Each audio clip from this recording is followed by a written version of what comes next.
Well, hello and welcome back to Supposedly Fun. My name is Greg. We have reached the end of June, which means it is time to wrap up my month in reading. This was my Pride month of reading, and it was a really good, solid month full of books. I managed to finish 10 books and had one DNF.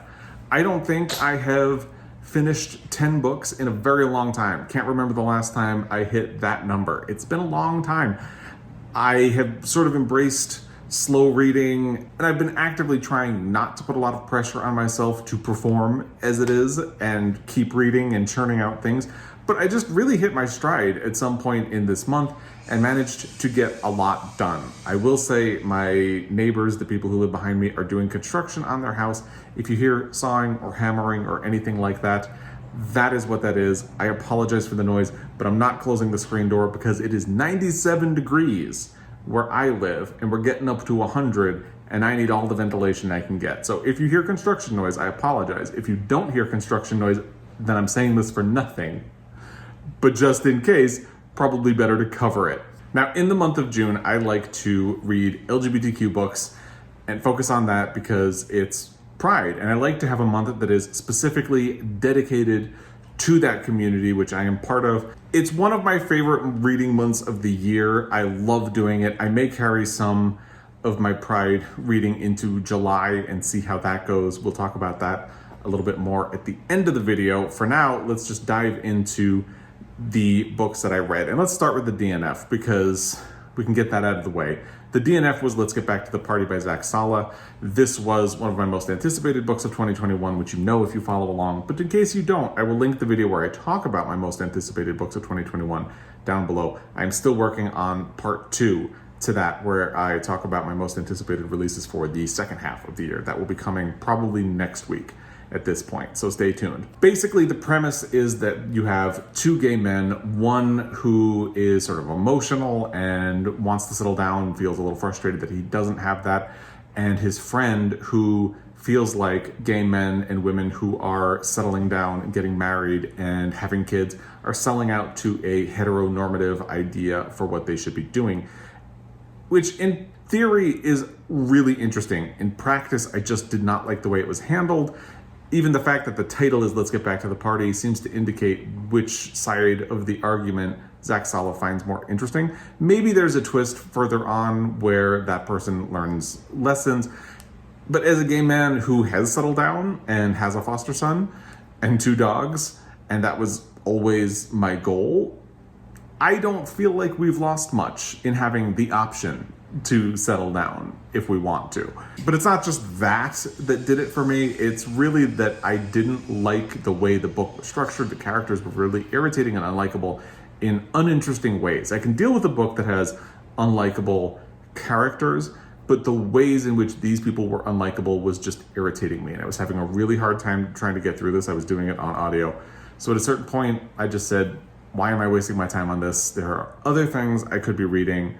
So I'm gonna let it go. And I don't think this is something that I will be revisiting, at least not anytime soon. I did make it about a quarter of the way through the book. I don't feel super qualified to talk about anything later on. I'm really just bringing this up to let you know that I did not finish. But in reality, I didn't get far enough to really have much of an opinion about the book. And like I said, there's still plenty of room for characters to have learned lessons and become different people by the end. Maybe they do. I just don't think that's a journey I am going to be taking at any time soon. So let's get to the books that I did finish. And the first one is This Town Sleeps by Dennis E. Staples. This one I was particularly interested in because it is an LGBTQ book, but it is also a Native American book and deals with the experience of being an out gay man on a reservation. And that is really just a small part of the book. Not really, because he meets at least one of the characters in an online dating profile. But there are a lot of other things going on. This book is very reminiscent of Louise Erdrich. If you have read her and enjoyed her, there are sort of a chorus of different voices and stories going on. I have heard some comments from people who did read it and didn't like all of the different voices. They felt like a bit of a distraction. And I have had that complaint about certain Louise Erdrich books. I didn't feel it with this book. I felt like all of the different voices and stories provided additional context and background and altogether painted a very broad picture that I appreciated. So I really liked this book, and I would recommend it to you, especially if you're a fan of Louise Erdrich and have not read this one. I would say check it out. Like Louise Erdrich books, there is sort of a crime that is the crux of the book. Everything sort of pivots around that, but it is not a mystery. It's more an excuse to be able to tell all of these different stories. And I thought it was really interesting and well done. It builds to a pretty heartfelt and emotional climax, at least it did for me. And it is a book that I will probably be thinking about for a while. The next book was not as successful. It was She of the Mountains by Vivek Shraya. I listened to this on audio. It's a really short audio. And I had been thinking at the time that this was probably something I should read in print because I've heard there are illustrations. And I think that would have been a better way to go. So I may revisit this book at some point in the print form and see if that works any better.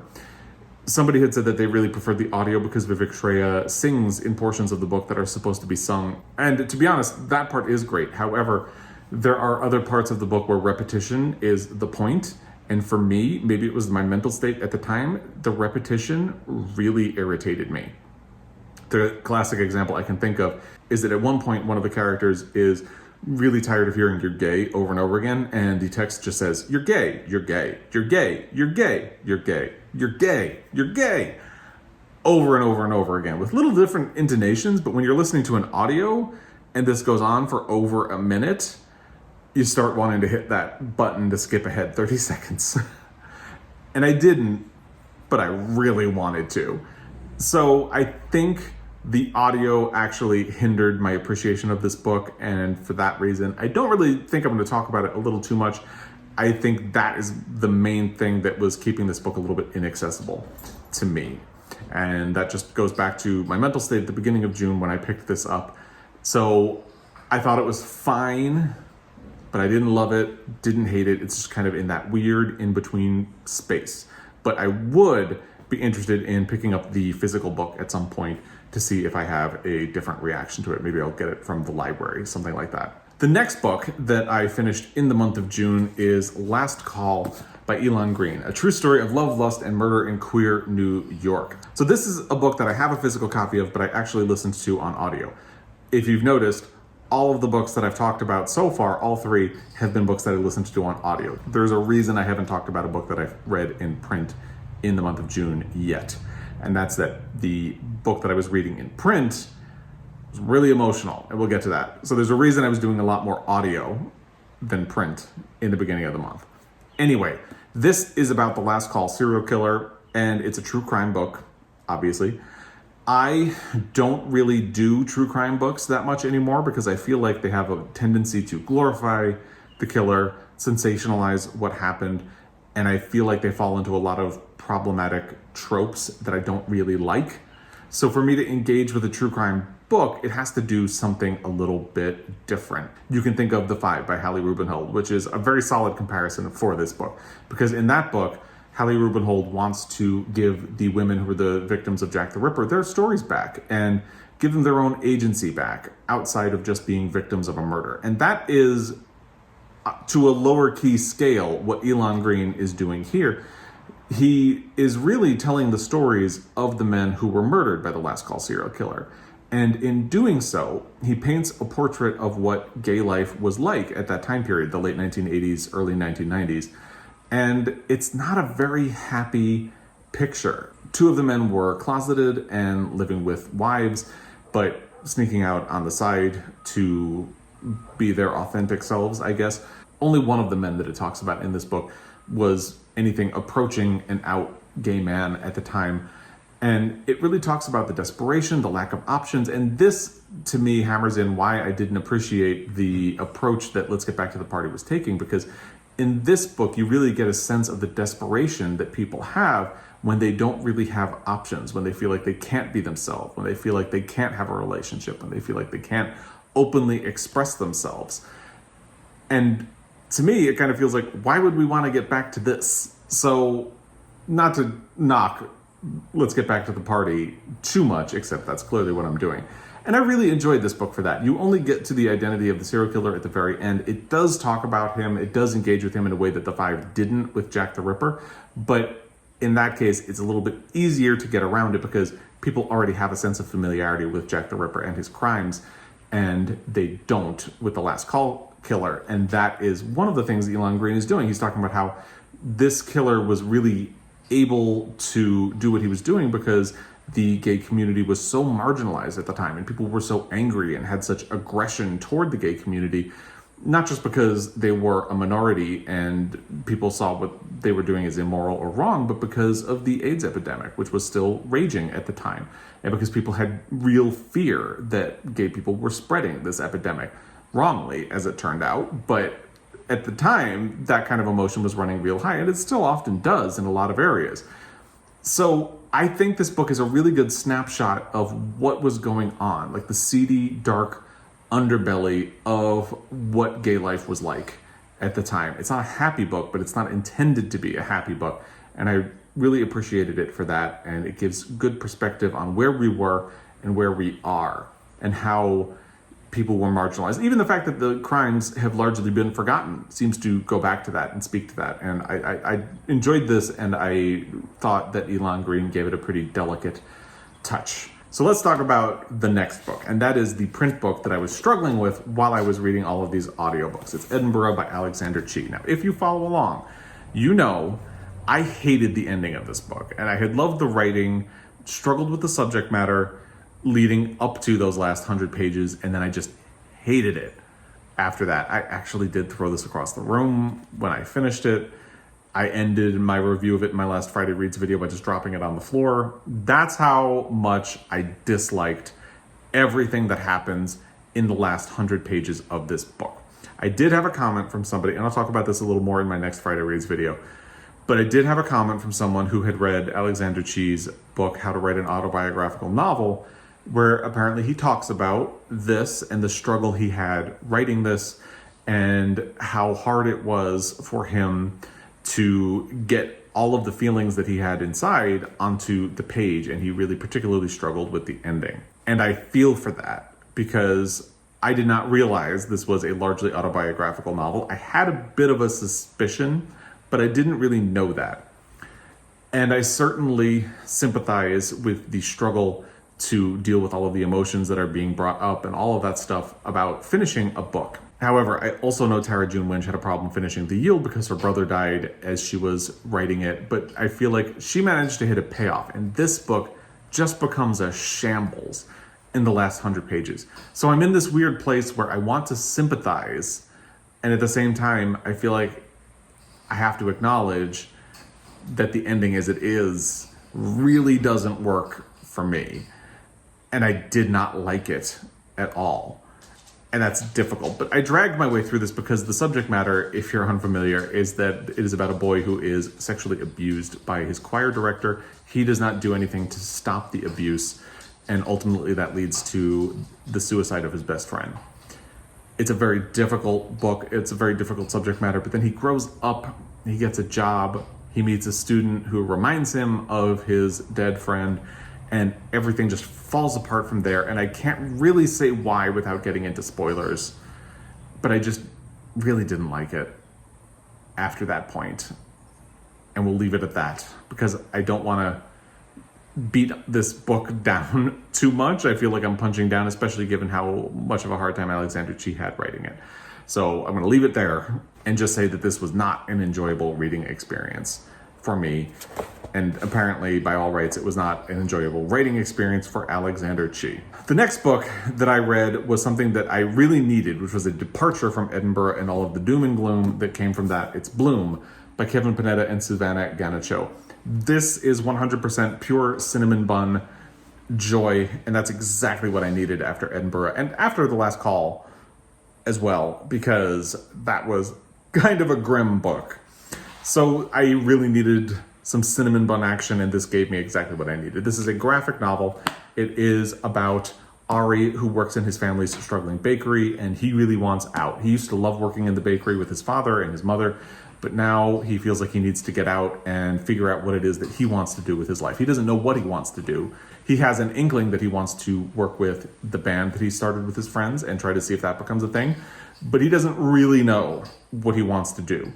But he gets his family to agree to let him go if he hires his replacement and trains him. So enter Hector, this guy right here, who loves to bake and is in town for the summer and gets the job with Ari's family bakery and starts working with Ari very closely, and sparks fly. I do think this book does not really touch on its themes much at all. It pretty much glances over them just as soon as it starts getting to them at all. But I also feel like that's totally fine given the way the book works. I totally got what it was doing. I appreciated what it was doing. I don't think, because it's not very deep at all, I don't think I'm going to have any sort of lasting emotional attachment to it, but it does have a sequel coming out next year, and I would be very interested in seeing what happens next for these characters. So that probably tells you everything you need to know about Bloom. I'm a little iffy going back and forth about which one of these books I finished next, but I'm pretty sure it was also a print book, which was This Is How You Lose the Time War by Amal El-Mohtar and Max Gladstone. Once I finished Edinburgh, I finished the last 100 pages of Edinburgh within 24 hours, and then I read Bloom in a single afternoon. By the end of Sunday, I started This Is How You Lose the Time War, and by Monday afternoon, I was done with it. This is where I just kind of went into warp speed with reading in the month of June. Once I got over the hump of Edinburgh, I was really in and really engaged. This book I finished surprisingly quickly. It's barely 200 pages, if that at all. And it just went really quickly. It's 197 pages, so not even 200 pages. But even with that, it's rare for me to finish a book in a single day, and I did. This is about rival agents, Red and Blue, who are opposed to each other in a time war, obviously. But don't think like Terminator. They're not going back and killing people or things like that. They are going back and doing these long-form projects that will bend the arc of time to give their side an advantage. And those are all done in very creative ways. Basically, in the beginning, the first half of the book, one of them will go on a mission, and once they have either completed their mission or been thwarted in their mission, they will find a letter from the other agent. In the beginning, the other agent has thwarted what they were doing and leaves a note to taunt the other person. Over time, they get to know each other, they start to appreciate each other, and they fall in love. And that is not a twist, because this book is described as a sapphic love story on the cover of the book. But what's really interesting about it is that the love story is not treated as a momentous thing because they are both women. The LGBTQ element of this is really low-key, which is actually really nice. It's nice to read something where the fact that two people are of the same gender doesn't actually matter at all. That felt really good. And while I wouldn't say I loved this book, I did deeply appreciate it. I thought it was very creative. The ways in which they pass letters back and forth are extremely creative. And I am glad that I read this. It pushed me out of my comfort zone. I don't typically read science fiction, so this was a big win in that regard. The next book was an audio, and I have a physical copy of it. It's A Single Man by Christopher Isherwood. This is something I had been wanting to read for a very long time, because the only book of Christopher Isherwood that I had read previously was The Berlin Stories, which was the inspiration for Cabaret. I did see the movie of this when it came out in 2009 with Colin Firth, but I had never gotten around to reading the book, and I finally did. I listened to it on audio. The narrator is spectacular. He does a really great job with this. I gave this 5 stars. I don't think I would call it one of my favorites, but it's certainly going to factor in on my favorite reads of 2021 so far when I do that later this week. I think it does a lot of smart things. One of the things that's really interesting about this is that it follows the main character, George, through a single day of his. He is reeling from the death of his lover a year earlier, and as he interacts with different people and you hear his philosophical musings and see what he does over the course of this day, you get to know how deeply this death has impacted him, and how deeply what led up to that has impacted him, and how deeply the fact that he feels like he can't even properly grieve for this man is impacting him, because he is a man and his lover was a man as well. And in that regard, it is a really profound portrait of grief and LGBTQ experience in a time when it was not accepted to be part of the LGBTQ community. And I did really enjoy this book. It's not happy. I'm sure you can pick up on that. But I did really appreciate a lot of the things that it did. And I would recommend it for that. Then I turned to Camp by Elsie Rosen because I really had it in my head that I wanted something happy, light, breezy. So what better than a YA rom-com set in a camp for LGBTQ kids?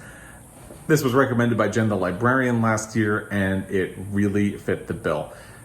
This is a YA novel, so if you're not into YA novels, don't bother picking it up because that is the writing style, that's the way the plot is structured, everything. I enjoyed this. It's really fun as a romantic comedy. It also does a lot of really smart things, and I appreciate that. It plays with gay history and where we are now and where we have been and all of that stuff. The premise is that Randy has been sort of in love with one of his fellow campers for 4 summers in a row, but the other camper never noticed him. The other camper is named Hudson, by the way. Hudson is a masculine guy, sort of a jock, only dates other masculine jock guys. Randy is not that. He's a theater kid. He likes to wear nail polish and makeup. He's very flamboyant and effeminate, so Hudson never notices him. This summer, he decides to dress up as a jock, and he's kind of worked out, dieted, cut his hair short, and Hudson notices him. And during the course of this deception, the book really plays with the idea of gender roles and perceptions, and it gets at a very complex issue in the gay community, which is that you have colorism with people of color and how we create hierarchies of what is acceptable among ourselves and how damaging and toxic this can be. And as someone who was born in the 80s, came of age in the 90s when I was a teenager, in a time before Ellen was out or It Gets Better was the thing, all of that did not exist. All I knew was that for a man to act girly was terrible. So even as I was getting ready to come out, I comforted myself by telling myself, well, at least I'm not a total queen. Well, at least I'm better than that. And over time, I got over it, thank goodness, and started to realize how damaged I had been by all of that stuff. And I had been trying to hide away the parts of myself that were a little bit more feminine or might give me away as gay. And now I don't care because those are part of me. Who I am is okay. And it's a journey that I unfortunately had to take, and it's a journey that a lot of people still have to take. So this book was very cathartic for that, and I would recommend it. I'll talk a little bit more about it in my Friday reads for this week, but in the meantime, I'll just say that I finished this. I enjoyed it. It was a wild, good, fun time. The next book that I finished was not a good time, but it's not intended to be. I listened to this on audio. It's Forced Out, a detective story of prejudice and resilience by Kevin Maxwell. Kevin Maxwell is a black gay man in the UK. He grew up wanting to be a police officer. And when he became a police officer, he was immediately confronted with discrimination, prejudice on 2 fronts. First, for being one of the few black cops in predominantly white forces. And second, because he had the double stigma of being a black gay man. And he had to deal with homophobia as well. And so much of this book is infuriating, not because of the content necessarily, but because of what he was forced to go through and endure and all of the terrible things that the police force did to him over the course of his career. Ultimately, he was forced out, as the title says. And at a certain point, he did complain, and he was treated like the person who had done wrong when he did complain about his fellow officers engaging in homophobic discussions and behavior. He was transferred. That's something that happens really early on in this memoir, by the way. That's not a spoiler. He was transferred. So rather than deal with the officers who were being homophobic, they moved him to a different area and had him report to someone who was a lesbian, telling him, you'll be more comfortable reporting to her.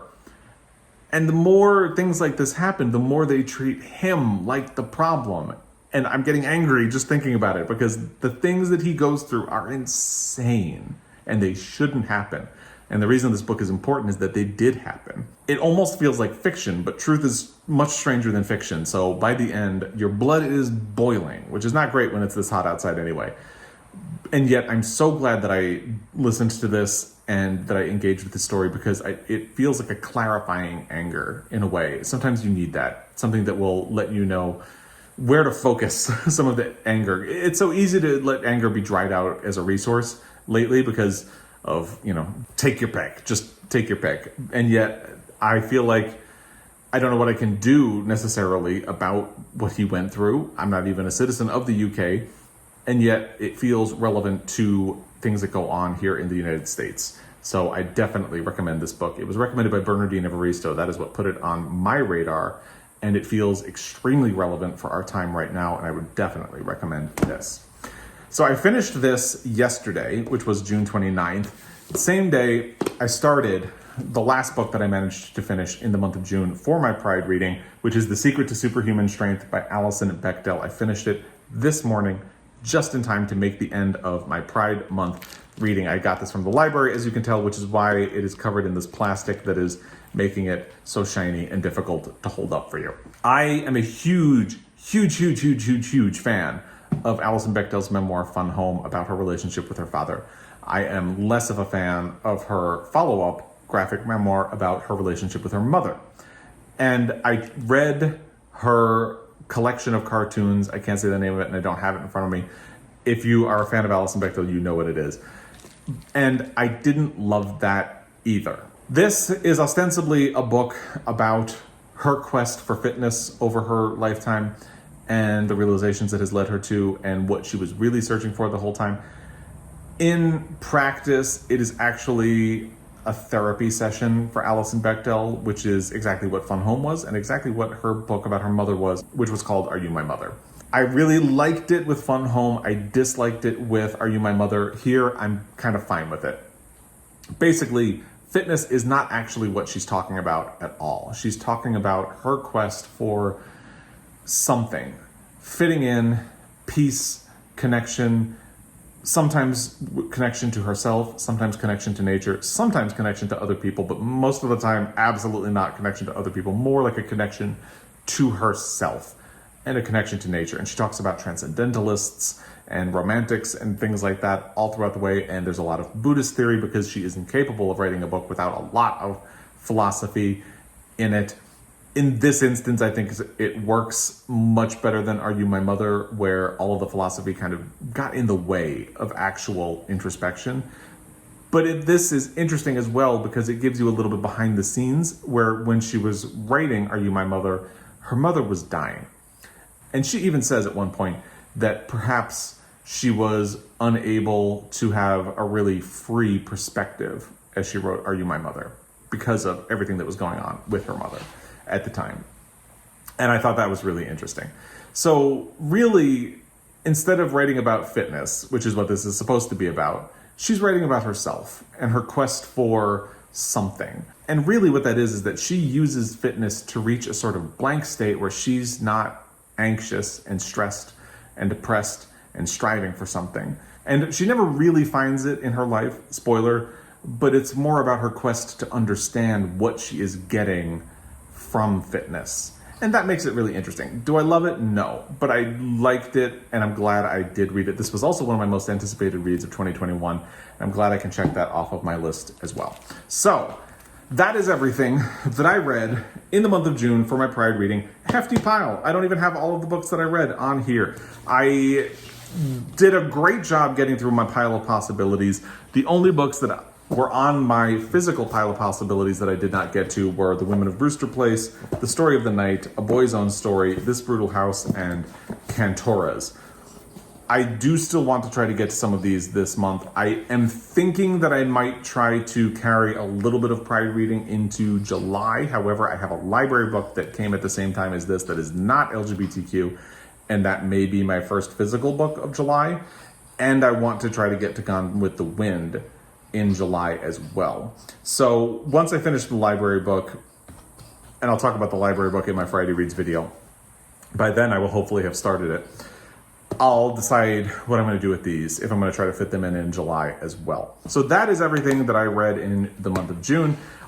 All of the reading that I did for Pride. I would love to hear what you read, if you have thoughts about any of these books, what you've been doing for Pride. Pride in Montana is actually not until a little later in July, I think in 2 weekends. So I still have some time for Pride. They moved it back because they didn't want to compete with Juneteenth, which is actually pretty cool. So I'd love to hear what you're doing for Pride. If you've had Pride, if you have been reading for Pride, let me know all of that stuff in the comment section down below. As always, I really appreciate your time, and I will be back. Until next time, happy reading.